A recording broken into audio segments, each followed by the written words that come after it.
Lu tuh bukan dilahirin miskin, lu main di sistem yang dicurangin dari atas sampai bawah. Gua ke rumah sakit, dokter, mereka ngomong, oh gue suka nontonin podcast lu, keren banget bro, thank you banget, lu ngubah hidup gue. Dari gaji gue investasikan dan luar biasa. Pikiran gue nih, ini dokter, ngapain nonton gue?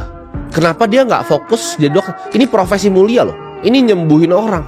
Kenapa dia harus jadi semi hedge fund manager? Kenapa dia harus ngerti apa itu indeks S&P 500? Itu nggak masuk di otak gue gitu loh. Lu dokter gitu loh, tapi dia harus begitu karena dia tahu kalau dia nggak begitu gajinya jadi nol. Nah lu bayangin buru-buru yang nggak tahu ini, lu semua yang nggak tahu ini, hasilnya ini adalah sistem yang rusak. Sistem yang semakin keras lu bekerja, maka semakin miskin lu. Dimana semua ya hasil keringet lu bangun pagi, hasil keringet darah lu sendiri, itu akhirnya membusuk di tangan lu. Sedangkan mereka yang di sana, itu mereka cuma pencet tombol gitu loh untuk cetak uang. Sedangkan lu di situ kerja keras, mati-matian nabung sesuatu yang fana. Lu bayangin. Gue paham betul kok ya, para mafia uang itu pasti nggak suka gue bikin video seperti ini. Tapi tenang aja, gue punya sesuatu di belakang gue. Di belakang gue itu adalah waktu yang mereka tidak punya. Gue tuh orang yang pikir sangat panjang. Gue selalu main 10 langkah ke depan. Apakah ada yang nggak suka gue bikin gini? Mereka lah pasti yang sindikat ini yang bikinnya. Tapi apakah gue takut? Enggak, aman.